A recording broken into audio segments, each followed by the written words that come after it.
Hello friends, इस video में हम सुश्रुत सूत्रस्थान का 15वां अध्याय देखेंगे। 15वां अध्याय अथा तो दोष धातु मल क्षय वृद्धि विज्ञानियम अध्यायम व्याख्यास्याम, यानी कि दोष धातु मल जिनकी क्षय और वृद्धि के लक्षण वगैरह देखेंगे इसमें हम। तो इसमें 3 नंबर का श्लोक पहला, ये सिर्फ हमें रेफरेंस के लिए देखना है। रेफरेंस हमें एमसीक्यू में पूछा जाता है कि दोष धातु मलामूलम ही शरीरम, ये श्लोक कहाँ पे आया है और किसने बताया है, ऐसा आ सकता है। तो ये कहाँ पे आया है, इसका रेफरेंस क्या है? सुश्रुत सूत्रस्थान 15:3। ओके, 15वां अध्याय तीसरा श्लोक है। दोष धातु मलामूलम ही शरीरम, यानी कि दोष धातु मल ये शरीर के मूल है, यानी कि बेस। ओके, दोष धातु मलामूलम ही शरीरम, दोष धातु मल ये शरीर के मूल है। ओके, यहाँ पे डल्लन के बारे में, डल्लन ने क्या क्या बोला है देखते हैं। अभी जो वात पित्त और कफ है, इनको धातु भी कहा है और दोष भी कहा है। धातु क्यों कहते हैं? धातु की व्याख्या क्या है? धारणात धातवः, यानी कि जो शरीर का धारण करते हैं उनको धातु कहते हैं। और दोष की निरुक्ति क्या है? वही निरुक्ति दूषणाद दोषः, क्या? दूषणात् दोषः, यानी कि जो दूषित करने की जिनके पास क्षमता होती है उनको दोष कहते हैं। तो जब दोष हमारे प्राकृत अवस्था में होते हैं, यानी कि साम्य अवस्था में होते हैं, तब वो शरीर का धारण करते हैं, इसलिए उनको धातु कहते हैं। और जब वो विकृत हो जाते हैं तब वो शरीर को दूषित करते हैं, इसलिए उनको दोष कहते हैं। ठीक है, ऐसा डल्लन ने इसके ऊपर टीका की है। ठीक है, दोष धातु मल ये शरीर के मूल है, उसमें वात पित्त कफ उनको धातु भी कहते हैं, दोष भी कहते हैं, अकॉर्डिंग टू दियर स्टेट। अगर वो प्राकृत है तो धातु है, विकृत है तो दोष है। धारणात् धातु दूषणात् दोषः। ठीक है, अब सुश्रुत सूत्रस्थान के 21वें अध्याय में 4था श्लोक है, उसमें क्या बोला है? नरते देह कफादस्ति न पित्ता न च मारुतात, यानी कि जो देह है वो वात पित्त कफ इनके बिना संभव ही नहीं है। और आगे भी बोला है शोणिताता पिवा नित्यम देह इवेस्तु धारित, यानी कि रक्त भी, उन्होंने रक्त का भी, तो ऐसा हम सुनते हैं ना कि जब हम फर्स्ट ईयर में आते हैं हमें पता नहीं होता, तब भी हम सुनते हैं कि रक्त को दोष भी कहा है सुश्रुत ने। तो वो बहुत बड़ी कंट्रोवर्सी है, कहाँ पे दोष कहा है, कहाँ पे नहीं कहा है।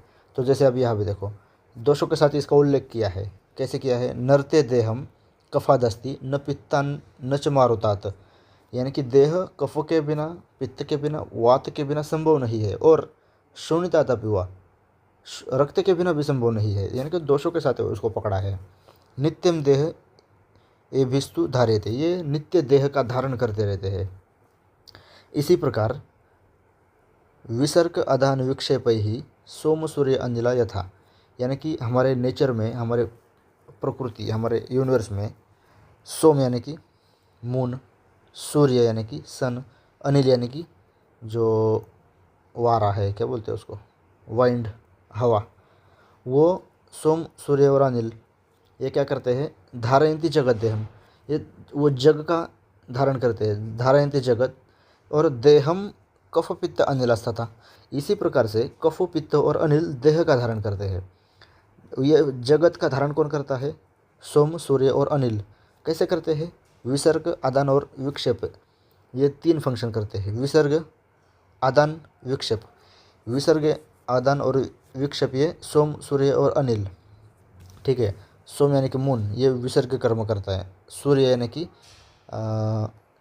सन, वो आदान कर्म करता है। अनिल यानी कि हवा, वो कि विक्षेप का कार्य करती है। यानी कि विसर्ग यानी कि बल देना, आदान यानी कि बल को खींच लेना, और विक्षेप यानी कि मूवमेंट करना, इधर उधर भटका देना, ये हवा का कार्य होता है विक्षेप। तो क्या है? कफ पित्त अनिल भी इसी प्रकार से जग का देह का धारण करते हैं। वो भी कफ क्या करता है? विसर्ग का कार्य करता है। पित्त क्या करता है? आदान कार्य करता है। और विक्षेप अनिल यानी कि जो वायु है अपने वात दोष, वो विक्षेप कार्य करता है। ठीक है, अब श्लोक नंबर 4 देखें। श्लोक नंबर 4, प्रकृति से वायु के कर्म। अब वायु के कर्म दिए हैं, 5 कर्म दिए हैं। प्रस्पंदन, उद्वहन, पूरण, विवेक और धारण लक्षण वायु पंचधा प्रविभक्त शरीरम धारयति। ये 5 कर्म करता है वायु और वो 5 कर्म करके शरीर का धारण करता है। तो दोस्तों कौन से 5 कर्म है, कहाँ पे लिखूँ? ठीक है, यहाँ लिखता हूँ। प्रस्पंदन, ठीक है, उद्वहन, प्रस्पंदन, उद्वहन, पूरण, विवेक और धारण। अब यह कर्म सबको पता है, फर्स्ट ईयर में पढ़ा है। वात के 5 प्रकार होते हैं, ठीक है। कौन से 5 है? प्राण, उदान, व्यान, समान, अपान, ठीक है। तो प्रस्पंदन, एक जो 5 प्रकार है ना, एक वायु का यह फंक्शन है, सब मिला के वात के फंक्शन है। जो प्राकृत वायु होता है उसके ये फंक्शन है। प्रस्पंदन, उद्वहन, पूरण, विवेक, धारण, ये 5 है। तो प्रस्पंदन यानी कि क्या? यहाँ पे लिखा टू मूव, मूव करना। उद्वहन कैरी करना। पूरण फील करना। विवेक यानी कि सेपरेट करना। धारण यानी कि कंट्रोल करना। अब आप ये सुन के ही आपको पता चल गया होगा कि ये क्या है ना। तो अब देखो, जब हम खाना खाते हैं उसका डाइजेशन होता है, डाइजेशन होने के बाद वो नीचे जाता है। तो जब हमने क्या उसका किट्ट भाग, उसका सार भाग, ये सेपरेशन होता है, वो किससे होता है? समान वायु से होता है ना। ये सबको पता है, फर्स्ट ईयर में पढ़ा है। तो ये समान वायु का कार्य क्या है? सेपरेशन यानी कि विवेक, ये समान वायु का हो गया। और धारण यानी कि क्या? जब हमें टॉयलेट आती है, जब हमें मल का वेग आता है, ठीक है, हमें प्रेशर आता है, तो हमने क्या उसको रोक के रखते हैं, तो वो किसका काम है? अपान वायु का, ठीक है। फिर प्रस्पंदन यानी कि ये किसका है? प्राण वायु का, ठीक है। यहाँ पे क्या लिखा है? प्रस्पंदनम शरीर से चलन, शरीर की सभी प्रकार की गतियाँ, यह व्यान प्राणवायु का पूरण है, प्राणवायु का पूरण है, ठीक है, माय मिस्टेक। पूरण यानी कि क्या? न्यूट्रिशन देना। न्यूट्रिशन किस तरह से दे सकता है वो? प्राण वायु जो है वो एक तो आहार से दे सकता है। अब आप पूछोगे ऑक्सीजन भी वायु के थ्रू आएगा, तो ऑक्सीजन से भी पूरण। तो यहाँ पे लिखा है आहारेन, ये देखो जूम करता हूँ, आहारेन यानी कि आहार से, उदर यानी कि हमारा पेट का पूरण करता है। पूरण यानी कि क्या करना? उसको न्यूट्रिशन देना, और न्यूट्रिशन पूरी बॉडी में फैल जाता है, फिर उसको भर देना, आहार से भर देना। हम खाते हैं तो प्राणवायु की गति से वो, मतलब प्राणवायु की मदद से वो नीचे की ओर आता है, और जो भी ऊपर जाता है वो उदान वायु की गति से जाता है, उदान वायु की मदद से जाता है। और जो अपान वायु की मदद से, जो मलमूत्र, शुक्र, गर्भ, वो सब अपान वायु की गति से या फिर मदद से नीचे जाते हैं। तो प्राणवायु की मदद से आहार नीचे आता है और वो उदर का पूरण करता है। तो पूरण कर्म किसका हुआ? प्राण का हुआ, प्राणवायु, ओके। विवेक बताया मैंने, समान वायु का। विवेक क्या? मल मूत्र किट्ट सार भाग, उनका सेपरेशन करता है समान वायु, तो विवेक समान का हो गया। विवेक यानी कि सेपरेशन, समान वायु का कार्य है। पूरण यानी कि पूरण यानी कि न्यूट्रिशन देना, वो प्राण वायु का कार्य है। धारण यानी कि जो मलमूत्र के वेग है उनको रोकना, ये अपान वायु का कार्य है। और छोड़ना भी अपान वायु का कार्य है, दोनों, ठीक है। धारण तो अपान वायु की जो गति है उसी गति से वो नीचे की ओर उनका हम विसर्जन करते हैं। उद्वहन क्या है? उद्वहन यानी कि कैरी करना, ठीक है। ये गलत लिखा था मैंने, इस बार इसको मैं मिटाना भूल गया, ठीक है। ये क्या है? प्रस्पंदन व्यान वायु का। अब ये तो अपने फर्स्ट ईयर में पढ़ा है कि व्यान वायु पूरी बॉडी में होता है। ये देखो, व्यान सर्व शरीर गह, यानी कि पूरे शरीर में व्यान वायु फैला, यानी कि सारे मूवमेंट्स। स्पंदन यानी कि ना क्या? स्पंदन जैसे कि अपने हार्ट बीट है, स्पंदन व्यान वायु से है। हर एक मूवमेंट व्यान वायु से। पूर्ण प्राण वायु से है। उद्वहन उदान वायु से। उदान वायु का क्या है? ये जो इंद्रियों के कार्य है उनका धारण करना, ये उदान वायु का कर्म है। इंद्रिय अर्थानाम धारणम, उदान वायु, डल्लन की टीका, ठीक है। ये व्यान सर्व शरीर, व्यान पूरे शरीर में फैला है। इंद्रिय अर्थानाम धारणम, इंद्रियों के अर्थ का धारण करना, ये उदान वायु का है। आहारेन पूर्णम, आहार से पूर्ण करना, ये पूर्ण प्राणवायु का कार्य है। उद्वहन उदान वायु का है। प्रस्पंदन व्यान वायु का है। व्यान उदान प्राण समान। विवेक यानी कि रसमूत्र पुरुषाणाम पृथक्करणम, पृथक्करण यानी कि सेपरेशन, डल्लन ने ये सब दिया है, टीका है, ठीक है। पृथक्करण, डल्लन की कौन सी टीका है सुश्रुत पे? निबंध संग्रह, एवरीबॉडी नोज, ठीक है। तो रस मूत्र पुरुष, ठीक है, जब हम सब खाते हैं डाइजेशन वगैरह सब होता है। अब नीचे आया है कहाँ पे? लार्ज इंटेस्टाइल में, डिसेंडिंग कोलन में आया, वहाँ पे यानी कि पक्वाश है, वहाँ पे क्या क्या होगा? रस मूत्र पुरुष, उनका पृथक्करण यानी कि सेपरेशन कौन से वायु से होगा? समान वायु, जो कि विवेक कर्म है उसका। अब याद रखते हैं, ठीक है। प्रस्पंदन, उद्वहन, पूरण, विवेक धारण, सीक्वेंस अलग अलग होता है सबका। जैसे कोई कोई ऐसा बोलता है प्राण, सॉरी, व्यान प्राण, वो कैसे लिखा है? व्यान उदान प्राण समान अपान। कोई कोई ऐसा बोलता है अपान समान प्राण उदान व्यान। तो आप ये सीक्वेंस व्यान उदान प्राण समान और अपान, ये 5 कर्म है, प्रकार है वायु के। अब इनके कर्म क्या है? व्यान प्रस्पंदन, उदान का उद्वहन, प्राण का पूरण, समान का विवेक, अपान का धारण। ये 5 कर्म याद रखो। 4 नंबर श्लोक हो गया।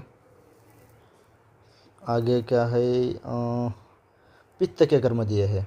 अब देखो, राग, पक्ति, ओज, तेज, मेधा, उष्मीकृत पित्तम, पंचधा, क्या क्या है? 5 प्रकार का प्रकृतिस्थ पित्त, रागकृत, पक्तिकृत, तेजकृत, ओजकृत, मेधाकृत, उष्मकृत है। और अग्निकर्म का करके शरीर का अनुग्रह करता है, अग्निकर्म करता है, ठीक है। पंचधा, प्रविभक्तम अग्निकर्मणा अनुग्रहम करोति। राग, पक्ति, ओज, तेज, मेधा, उष्मीकृत, रागकृत, पक्तिकृत, ओजकृत, तेजकृत, मेधाकृत और उष्मकृत, ठीक है। अब पित्त के 5 प्रकार हैं: रंजक, पाचक, साधक, आलोचक और भ्राजक। Everybody knows in first year we have learn that. शरीर में इनके स्थान है, अब स्थान भी दिए है यहाँ पे। प्लीहा और यकृत रंजक पित्त का स्थान है, ग्रहणी पाचक पित्त का है, साधक पित्त का हृदय है, आलोचक पित्त का नेत्र है, भ्राजक पित्त का त्वचा है। Everybody knows, we have learn in first year. पित्त के 5 प्रकार, 5 प्राकृत कर्मों का इस सूत्र में उल्लेख हुआ है, ठीक है, ये दिए है। तो रागकृत, रस को रंगने के कारण यह रंजक पित्त का कार्य है। ये राग यानी कि क्या? रेड। रस धातु का रंजन करना और उसको रक्त में प्रवर्तित करना, ये रंजक पित्त का कार्य है। रंजक पित्त यकृत और प्लीहा में है, तो यकृत और प्लीहा रक्त का स्थान भी है, इसीलिए वो क्या? रस का रंजन। हम आगे धातु भी पढ़ेंगे ना, तो उसमें हम रक्त का संबंध यकृत और प्लीहा से कैसे आता है वो देखेंगे। तो उस प्रकार से जो रंजक पित्त है वो क्या करता है? रस का रंजन करके रस से रक्त उत्पत्ति करता है। फिर पक्तिकृत, आहार का पाचन करना, यह पाचक पित्त का कार्य है। साधक क्या करता है? साधक पित्त हृदय में रहता है और ओजकृत है, ओज का स्थान भी हृदय है। ओजो हृदय स्थितम सोमात्मकम, ओज क्या है? हृदय में रहता है और सोमात्मक यानी कि सोम गुणात्मक है, यानी कि शीतल गुण वाला। आलोचक, ये पित्त तेजकृत है। तेजस दृष्टि का नाम है ना, सबको पता है। तो दृष्टि में जो पित्त होता है वो आलोचक पित्त होता है। मेधाकृत, ग्रंथ आकर्षण सामर्थ्य मेधा, यानी कि जो ग्रंथ यानी कि जो बुक्स है उनका वो पढ़ना याद रखना, वो मेधा यानी कि स्मरण शक्ति, वो मेधाकृत कौन सा है? साधक पित्त का कार्य है। उष्मकृत, यह भ्राजक पित्त का कार्य है। अग्निकर्म, रंजक पित्त क्या करता है? रस का रंजन करता है। राग आदि यह अग्निकर्म तत्कृत एवं अत्यर्थ, डल्लन ने बोला है। अग्नि के कार्यों को करने के कारण यह सम्मति यह भी है कि पंचविध पित्त सम्मिलित रूप से राग, क्रोध आदि संपूर्ण कार्यों को करते हैं। अब यहाँ पे लिखते हैं क्या क्या है? रागकृत, पक्तिकृत, फिर क्या था, रागकृत, पक्तिकृत, ओज तेज मेधा उष्म, ओजकृत, तेजकृत, मेधाकृत और उष्मकृत। अब ये पित्त के नाम आप बताओगे, बताओ। राग क्या है, रंजक पित्त। पक्ति क्या है, पाचक पित्त। ओज क्या है, साधक पित्त। तेज क्या है, आलोचक, आलोचक पित्त। मेधा, साधक पित्त। उष्म, भ्राजक पित्त। ओके, तो राग कृत ये यानी कि रेडनेस, राग यानी कि रेड यानी कि ब्लड फॉर्मेशन करना, रंजक पित्त का कार्य है। पक्ति यानी कि अन्न का पाचन करना, पाचक पित्त का कार्य है। ओज यानी कि हृदय में ओज होता है, तो साधक पित्त भी हृदय में होता है, तो ओज का फॉर्मेशन, ओज बनाना, ये साधक पित्त का है। तेज यानी कि क्या, दृष्टि, दृष्टि यानी कि आँखें, जो हमारा आई बॉल है वो दृष्टि, वो उसमें आलोचक पित्त होता है। तो देखना, जो हम देखते हैं वो रूप का ग्रहण करना, ये आलोचक पित्त का कार्य है। मेधा यानी कि जी ये हमारे बुद्धि का गुण है। मेधा यानी कि हम धारणा शक्ति, जब हम पढ़ते हैं तो ज़्यादा ग्रास्पिंग पावर, मेधा, ये साधक पित्त का कार्य है। उष्म यानी कि भ्राजक, हमें नहीं क्या, हमारे स्किन में भ्राजक पित्त होता है, जो भी हम बाहर से अभ्यंग वगैरह करते हैं वो भ्राजक पित्त की मदद से उसका पाचन होकर वो अंदर खींचा जाता है, शोषण होता है, उसका एब्सॉर्प्शन होता है। ठीक है, ये हो गया, ये पित्त का हो गया। अब श्लोक एक बार पढ़ते हैं फिर से। राग पक्ति ओज तेज मेधा उष्मकृत पित्तम पंचधा, ठीक है, 5 प्रविभक्तम अग्निकर्मणाम अनुग्रहम करोति।